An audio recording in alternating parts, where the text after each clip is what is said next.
Okay, going to kick off now. So welcome everybody to our next webinar, How Much Energy is Used to Deliver and Listen to Radio. So today we are joined by Chloe Fletcher, Sustainability Data Scientist in the BBC Research and Development team. So Chloe is responsible for evaluating the environmental impact of media technology and services through data modelling and analysis. For those IES members on the webinar today, Chloe is probably a name that you well recognise. So prior to joining the BBC, Chloe spent 4 years at the IES in various roles. So it's an absolute pleasure to have her back with us today.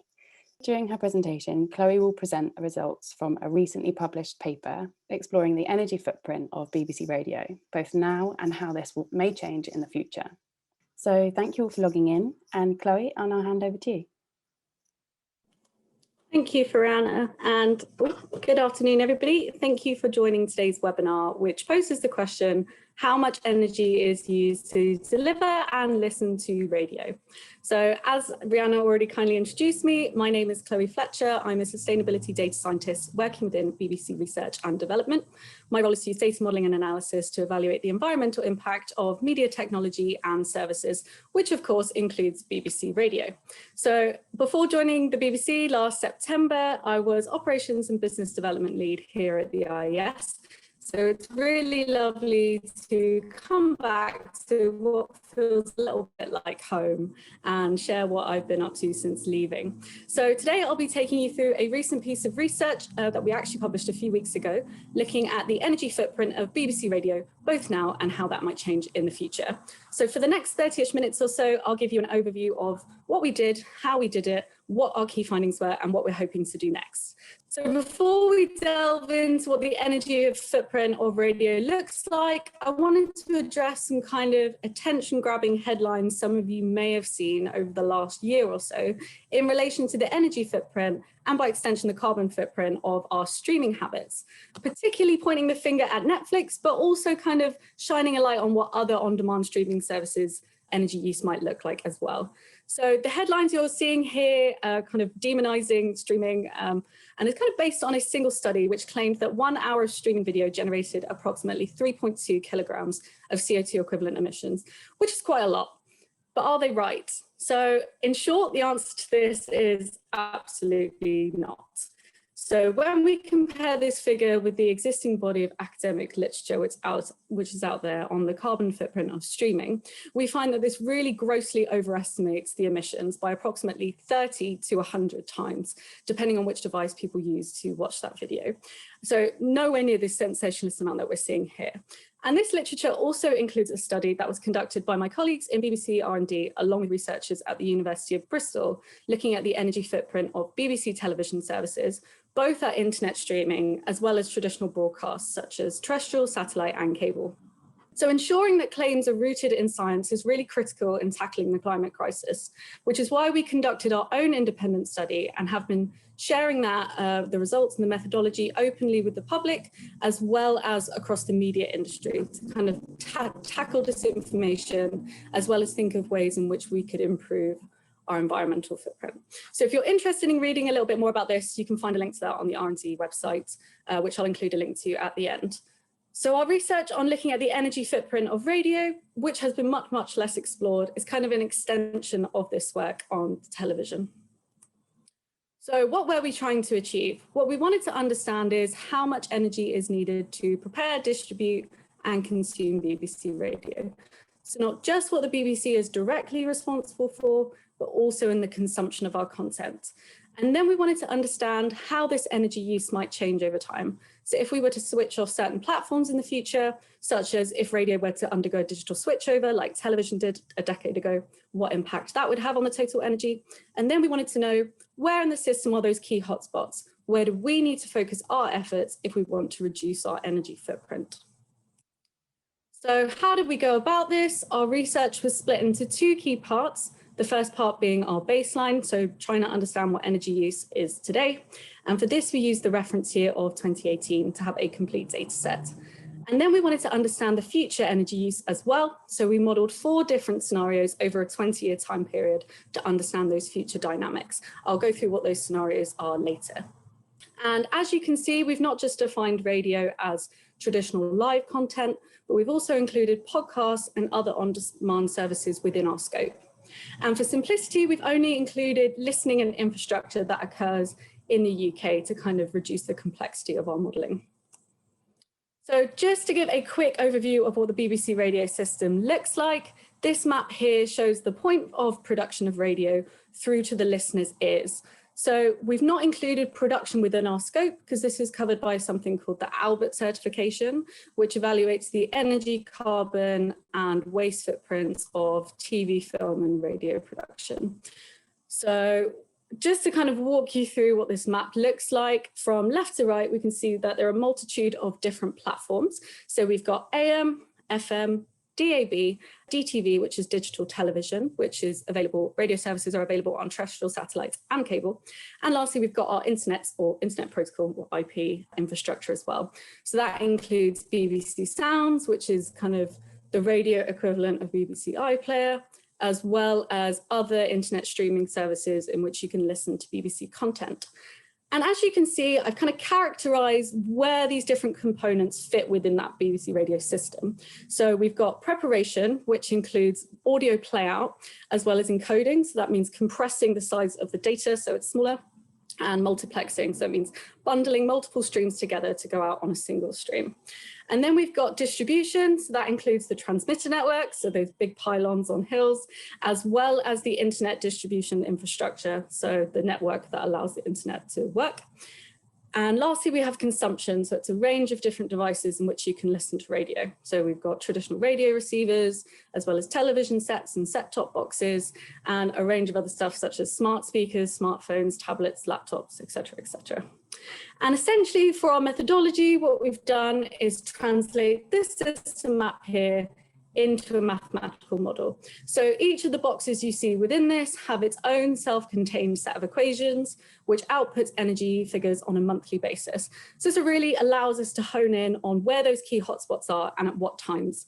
And what we primarily feed into the model is user analytics data from a body called Radar, who are in charge of measuring like audience behavior for radio listening in the UK, as well as internal data from the BBC, data from our suppliers, such as the transmitter network manager, as well as using academic literature to inform parts of the system which are lesser known, such as modelling the internet distribution energy use.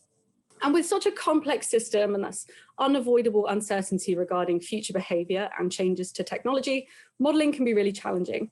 So to combat this, we've used a statistical technique called Monte Carlo method, where the 400 plus model parameters that we've included within this have been represented as a distribution, so with a mean and a range of uncertainty around that instead of a single value. And what we do with this is we run the model over 10,000 simulations so that each time, each of these parameters are sampled from their distribution. And what this gives us is a range of different values for where the true energy consumption might lie, with like kind of confidence intervals around that. It's worth noting that we haven't included energy use associated with manufacturing, installation or disposal of equipment, even though this would definitely have a significant impact. Exploring this on its own would really be its own piece of research, and it's not something we've ruled out for the future, but not something we've included here.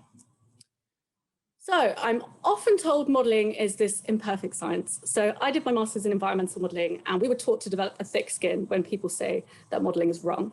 And you know what, there's some truth to that, because modelling doesn't strive for perfection. It exists to help us understand what the dynamics are within the system. And in order to understand these dynamics, we have to make some assumptions about what future behaviour is, as well as some unknown parameters. I won't go through absolutely every assumption that we've made, but it's kind of worth pointing out that the radio device on and standby power that we've taken has been based on a small sample of measurements of about 20 radios or so. So the DEFRA and DCMS and the UK government previously did a comprehensive study looking at the on and standby power of a range of different devices between 2010 and 2013. Even in that 3-year time period, we saw a drastic reduction in the energy use of those devices, which are obviously now very out of date. And also, I only considered new devices in the market at that time, whereas radios can be kept for long periods of time in some cases. So it's difficult to get an understanding of what the profile of that might look like in the population. So we took some figures ourselves based on a sample of radios radios, which are a range of different ages. And this was kind of the best we could given the resource constraints, as well as COVID, which didn't allow us to test any more radios, unfortunately.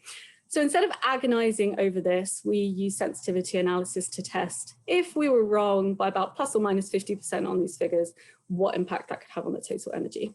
And we've done that with a variety of parameters within our study as well. So here we're looking at the annual energy use for each different radio platform in our 2018 baseline.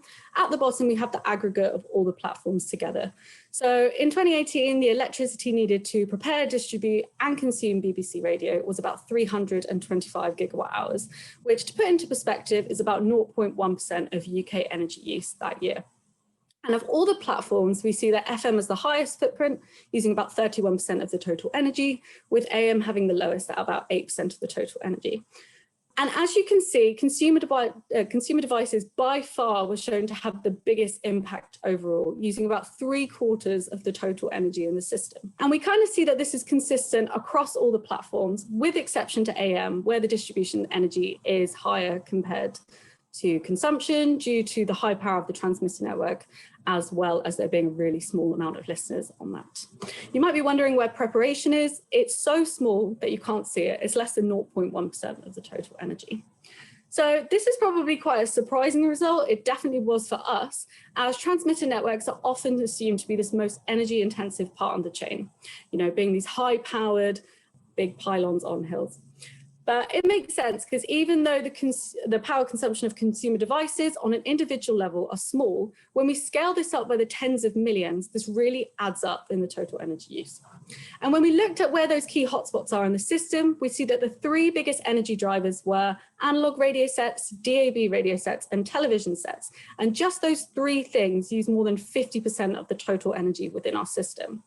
And when we zoomed in even further, what we found is that the biggest driver contributing to this energy was the standby power of the radio sets themselves. So earlier I did state that we had quite a high uncertainty around our radio set power figures. So we tested whether these were 50% higher or lower than estimated and what impact that would have. That's quite a large range. And through this sensitivity analysis, we identified that it could affect the total energy by about plus or minus 20%. So still a reasonable-ish range, even if our figures are a bit out. What we consistently found within all these situations is that it was the consumer devices by far being the biggest part of the chain. However, listening on each platform is not equal. So kind of as we showed earlier, FM and DAB have a much higher listenership than, for example, AM and digital television listening. So perhaps a better way to put energy use into perspective would be to look at the energy use per platform per hour of listening. And when we do that, what we see is a very, very different picture, where digital television has the highest footprint at about 81 watt hours per hour of listening, compared to DAB, which has the lowest footprint at about 9 watt hours per device hour. So essentially, DAB uses 1/9 of the energy that DTV uses per hour of listening, which makes sense because if you're listening to the radio on a television, you'll have a screen and perhaps also a set-top box associated with that, both of which have a really high power consumption. What's also interesting, though, is that the FM uses about 40% more energy than DAB per hour of listening. And that's primarily because the transmitter network for FM is much more high powered than for DAB, with FM being an analog service, and that the standby power of the DAB devices tends to be slightly lower than the FM devices, even though the FM devices tend to have a lower on power. We showed standby power to be more significant. So this just gives a quick summary of the baseline results I've presented to you today. Our paper gives a much more detailed breakdown if you really want to get into the nitty-gritty. So I definitely suggest you check that out. I'm not sure if a link's been posted in the chat, but if not, I will put a link to that towards the end. So the energy required to prepare, distribute and consume BBC television services is understandably higher than that of BBC Radio. BBC television services use about 7 times more energy, or to be a little bit more precise, it's about 6.7 times. And this was actually a really surprising result for us, as we expected TV would be so much larger than radio, especially when we considered how much more power hungry TVs are compared to radio receivers. I think an average TV is about 40 or 50 watts when it's on, and the standby power is very similar to a radio.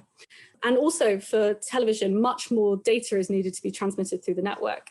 particularly for the internet, when we're carrying audio and video compared to radio, which is just audio. However, this came down to some really key things that perhaps we may have overlooked. So the first one being is that the distribution of television was only slightly less than 2 times more than the distribution of radio. And this is mainly due to the transmitter network of the analog services which are carried on radio. So AM and FM, which are much, much more higher powered than digital services such as DAB and the television network as well. The only reason that TV was higher was because of the internet distribution of the television that's streaming there.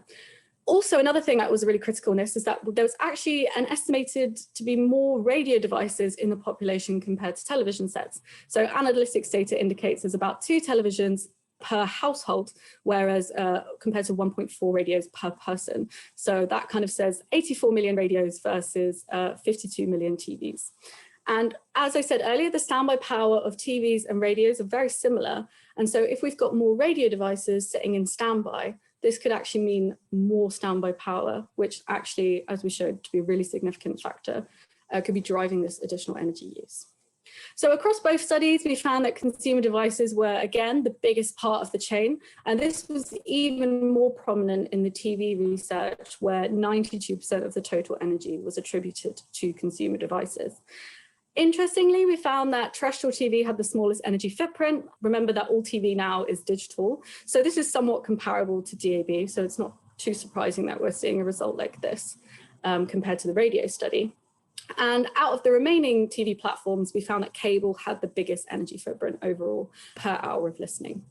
However, just quickly looking at what the TV results showed, there is actually very little difference compared to the energy use of cable internet streaming and satellite. So before you think maybe I'll use terrestrial for any viewing, I can, if you've got any of those other services. If your satellite or cable set-top box is still switched on while you're viewing your terrestrial telly, your energy footprint will still be high, as the set-top box was identified as being one of the biggest drivers due to its very, very high standby power. Anyway, that's enough digressions on TV energy use. And so let's look back at the radio. So I'm now going to move on to what the future energy footprint of radio may look like. Before I do, I'm just going to give you a quick rundown of what the scenarios we explored were within our study. So there's not a definitive picture for what the future of radio will look like in the UK, particularly in terms of how or when any changes will occur over the next 20 years. So because of this, we chose 4 indicative scenarios to test our modelling capability. So it's worth noting that these are for illustrative purposes and do not represent any specific intentions of the BBC. So as you can see, we've got our business as usual case, so keeping on all platforms as they are now for the next 20 years. Then we've got our digital only case, so switching off all of our analog radio services, so that's AM and FM from 2030.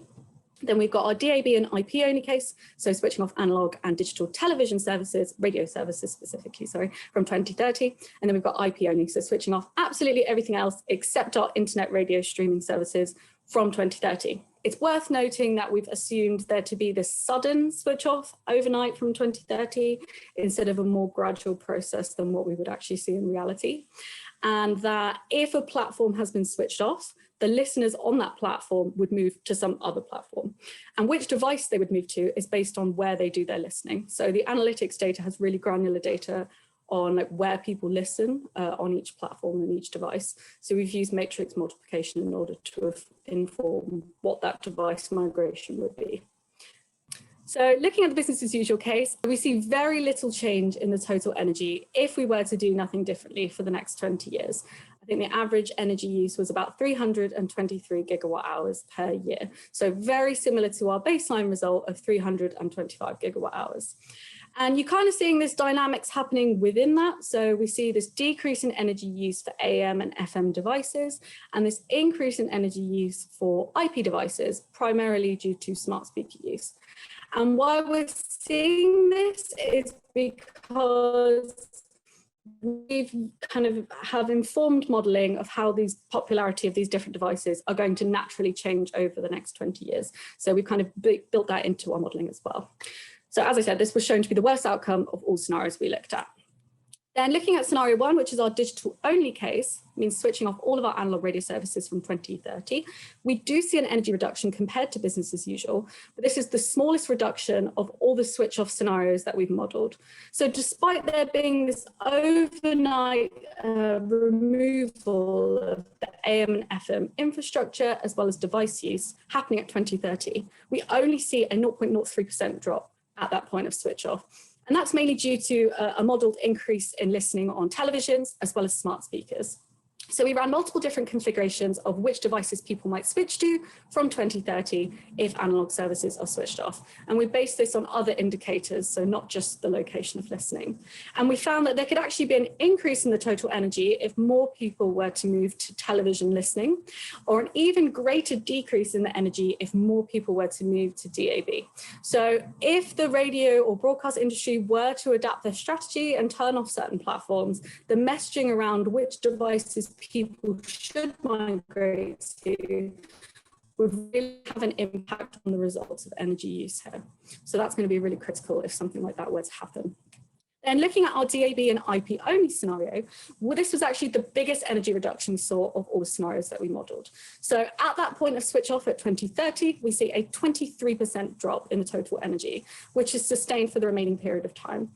Again, we tested different configurations of which devices people might move to if their platform was switched off.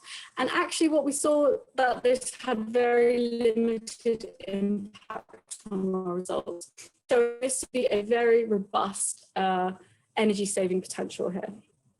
And lastly, looking at our IP only scenario, so switching off absolutely everything else except IP services from 2030, we did see a reduction in the energy, but it's only half of that seen in the previous scenario if we were to also keep on DAB.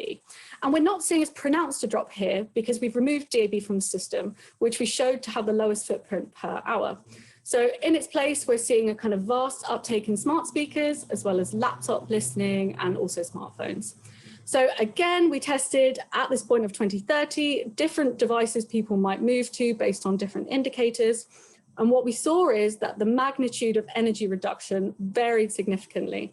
So if more people were to take up smart speakers than we estimated, there was actual potential for no energy reduction whatsoever. Again, really highlighting the importance of messaging around if these strategies were to be adapted. So this graph here shows us the total energy saving for all those scenarios 1, 2, and 3 compared to business as usual. So as I said, they all showed energy saving potential, but to very different magnitudes. So retaining the internet and DAB by far led to the biggest energy saving overall, almost twice as much as IP only radio services. However, it's important to remember that these aren't exact energy that would be saved, but are here more as an indication to kind of help us if we were to adopt any of these strategies. And the results are really dependent on what the future developments of technology might look like, as well as kind of when these different strategies were to be implemented. Again, there wouldn't be a sudden switch off overnight, there would be a gradual phase out. What we wanted to look at, though, was what potential interventions that we could do that might impact our results and how it would impact those results. So as we saw in our baseline, the standby power of radio sets, as well as smart speakers, were shown to be the biggest component driving energy use. So what we thought would be interesting would be to model the energy consumption if standby power was set to 0 from 2021. And what that would mean is that everybody removed their device from its power source when it's not in use, absolutely everybody. And what we saw is that there's a potential drop. We could see a potential reduction in energy of about 38% of the total, which really just shows us how significant the standby energy is. And although completely removing standby energy is unfeasible in practice, I can't get every millions of people to remove their device from their power source when not in use, it does show us that any reduction in the power would see significant energy savings. And there's really 3 key avenues in which we could have this influence. So the first avenue is through regulation. So currently the standby power of consumer electronic devices is regulated under the European Commission. For radio sets, standby power has to be less than 0.5 watts. For network connected devices such as smart speakers, this is between 3 to 12 watts. And now the UK has left the EU, it's really important we ensure these regulations are at least maintained, if not improved. The The second avenue we can explore is through manufacturers, so getting them to reduce the power consumption of their devices, particularly the standby power, regardless of regulation. So this is just a really valuable thing for radio set and smart speaker manufacturers to bear in mind, especially if they're committed to carbon neutrality and beyond, which many of them are. And thirdly, another area we can have influence is through behavioral change. So through audiences, as well as collaboration with other radio broadcasters to kind of encourage the public to not remove their devices when not in use and reduce that standby power. So to summarize, this means from a sustainability perspective, we should not be carrying on as business as usual. And of all the scenarios we looked at, we showed that keeping on DAB and IP led to the best outcome overall. However, for the scenarios, our results are really highly dependent on which consumer devices people use. So a higher uptake in listening on televisions really reduced our energy saving potential, and a greater uptake in low powered devices such as smartphones and DAB radios could really increase the energy saving potential. And again, just really highlighting the significance of standby power that we saw in radio sets and smart speakers. So encouraging reductions through all possible avenues, such as regulators, manufacturers, and the public is really critical here. So we've been disseminating this research to collaborators in the broadcast industry and have also begun taking steps to influence in these three arenas. Another thing that this research reveals is that importance of taking that system-wide view when evaluating the environmental impacts of technology and services. So internally, we're currently adopting this approach across a range of different research areas. My department really focuses on potential future technology and services which could be deployed. So it's really critical that we keep an eye on the potential impacts that those things could have once they are released into the public. We're not just looking at energy use in those spaces, we're also considering stuff like materials. So thank you very much for listening. Please feel free to get in touch if you want to email me to discuss any of this further. Please do check out the full paper if you're interested in diving more into the details. I've only given you a kind of overview of what those are now. You can find a link to that on the R&D website, or you could just plug that into your search engine. I'm sure you'll hopefully be able to find it. I'll now hand over to Rhiannon in case there are any questions. Brilliant, thank you, Chloe. That was really interesting. And what an alarming statistic around standby power. That's incredible. Yeah. Really surprising for us as well, actually. It's not something that we expected to be so significant, given it's much, much smaller than the on power of devices, but a result we did see quite starkly. Yeah, so I guess when they were doing the TV study, that kind of revelation wasn't as prevalent. No, so for the TV study, the standby power was much less significant for the TV sets themselves. So as I said earlier with the radio sets, standby power being regulated to below 0.5 watts, it's exactly the same for televisions. So the on power of a television is about 50 watts, 40 watts, and its standby power is about 0.5. So even if the television's on for an hour a day, that on power is going to be much more significant than the 23 hours in standby, for example. Whereas a radio set, that difference is much less pronounced. So a radio set device might be about 3 watts on compared to 0.5 watts in standby. So the amount of time it spends in standby, which is most of the time, tends to be more significant. So when you think about it, it does make sense. But okay. Got you. Wow, that's really interesting.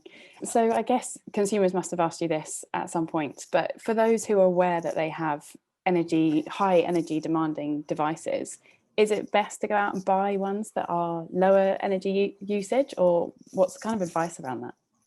So this is a really, really good question, and one that I don't have a clear answer for. So I wouldn't want people to go out and purchase additional equipment they don't already have, even if their existing device is quite high powered, because in this study, we've not included other elements such as manufacturing of a device or the disposal of an existing device. And those things are going to have really big impacts in themselves, which we've not accounted for. So I don't necessarily feel comfortable kind of, I suppose, answering that in a definitive way.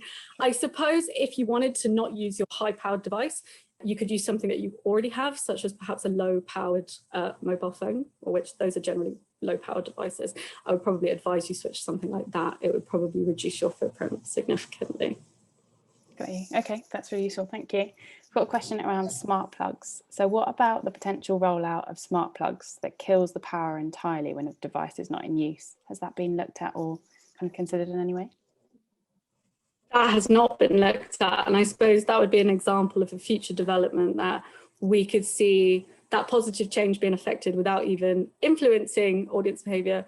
Although you would have to influence people to go and get those devices. And again, the manufacturing of those smart plugs will have an impact in itself. But then again, not all impact would be attributed to BBC Radio, because you might use those plugs for a multitude of different things, I suppose. So definitely not something we've looked at, and actually not something I've even heard of. So thank you for bringing that up. That's okay, I think, for the future. Yeah, definitely. And another one, are you aware of any innovative new consumer options or distribution options in the pipeline that could help reduce energy use? Not specifically in terms of distribution. So we work with other bodies in order to distribute our services in the BBC specifically, and they are always looking at ways to reduce energy saving. In our department, we have people working on reducing the power consumption of existing services such as AM and FM, that transmitter power, as well as DAB, making those much more efficient. So those things are kind of happening all the time, and actually the power consumption of those things is constantly reducing. I'm not aware of any different or novel ways in order to distribute radio at the moment. I'm only aware of those existing platforms and the kind of changes that are happening within those. Looking at the internet infrastructure, obviously it's not something the BBC has direct control over, because the internet kind of exists for many universal services. But from research, that's shown to, I think the energy use of the network is shown to decrease approximately by half every, I can't remember exactly how many years, maybe like between 1 or 2 years at some point. So the efficiency of that internet network is constantly improving, which reduces the energy consumption of it. And one thing to be aware of as well, as the grid becomes increasingly decarbonized, is that energy might not necessarily be a proxy for carbon emissions in the future as well as, you know, incorporating more renewable energy into our distribution and services as well as in the grid will make this not as prevalent, I suppose. Brilliant. Okay, interesting. One question around international viewers and listeners and developing countries. So what impact do you see these changes could have on BBC World Service users, especially in regard to kind of developing countries? Do you have any idea of the devices being used to consume radio and how a change could impact them? I'm afraid that I've not yet delved into the World Service outside of the UK and the infrastructure and listening. It's actually a conversation I will be having this afternoon with the person who works in the World Service. So getting a better idea of that is hopefully in the pipeline and in discussion. I suppose in the BBC, it's not the only thing that we want to consider is energy or sustainability. We also need to consider universality and access to our services when we're kind of changing our strategy. You know, it's kind of a critical thing about being a public service broadcaster.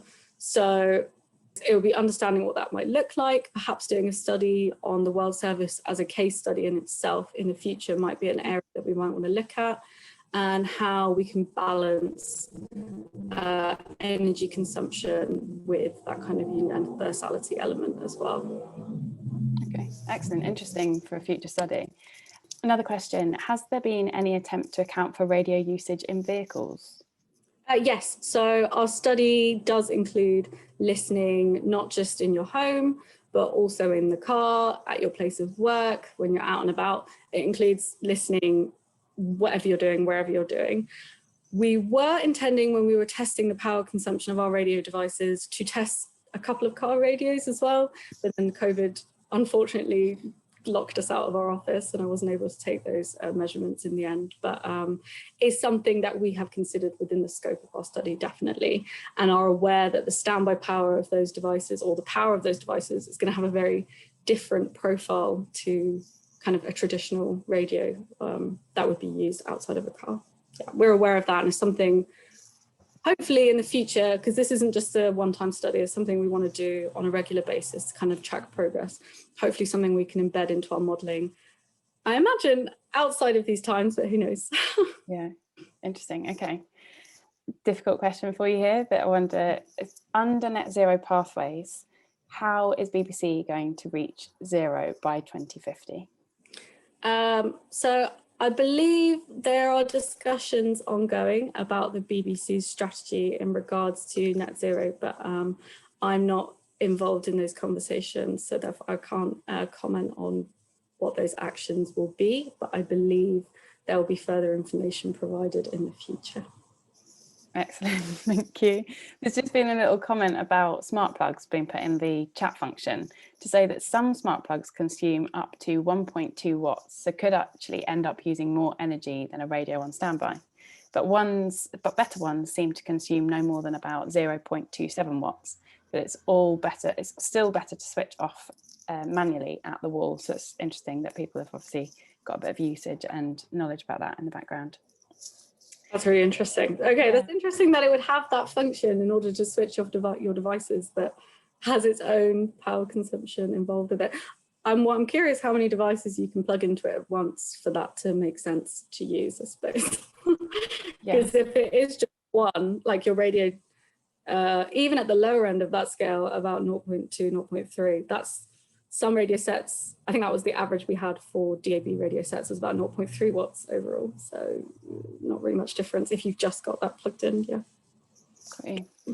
Another question around radios. Have you modelled battery radios, either rechargeable or not, or the more kind of traditional portable ones? So it's definitely something we wanted to do. Again, COVID limitations for this. We were going to a better way that we could incorporate battery radios within our scope. I suppose the difficult thing is we don't know what legacy. So some people keep their radios, I heard anecdotally, for up to 20 plus years, which is a long time. And so some of those radios are going to look very different to the radios that we currently have now. And understanding what the population of radios are in the UK is something that we actually don't have a comprehensive study on at the moment. And is something that we're in conversations with other people are perhaps doing within the future, getting a good understanding of how many radios are in each household or per person, what those radios look like, how old they are, whether they're battery powered, whether they're mains powered, and so on and so forth. So unfortunately not being considered here, considered, but not necessarily put into the work necessarily. Sure. Okay, brilliant. Thank you. Great point though. Yeah, really interesting. Really, so many different avenues that you could go down and further explore it. It's brilliant. It really is. And it's one of these things where you're given a project like this. It's such a comprehensive and complicated thing when you're looking at the UK at scale at such a, I think 90% of people in the UK listen to radio, which is a lot of people. And what that looks like to some people is going to be very different. So yeah, a big system. Brilliant. Interesting. So we have almost run out of time as well. So I'll have to wrap up questions there, but thank you. That was really interesting. Such a pleasure to have you on board. And I think you've actually settled some disputes in households as to why some people run around and unscrew light bulbs and unplug things. Now people have actually got some answers to their partners, considering what's going on in the chat. So thank you all for logging in. As always, I hope you found this beneficial and informative. And for those that are IIS members, you can log this as CPD on the CPD tool. So do log into the members area and you can navigate to that. If you've got any problems, contact the project office and we can help you out. So this webinar has been recorded and it will be made available on our YouTube channel and the IIS website. So if you are watching the recording on YouTube, please do subscribe to our channel and you will be notified every time a new episode is added. So thank you again to Chloe. That was brilliant, really interesting, and look forward to seeing where this report goes. Thanks. And to all attendees who registered and enjoyed this webinar. I hope it's been really informative. Thank you for watching and stay safe, everybody.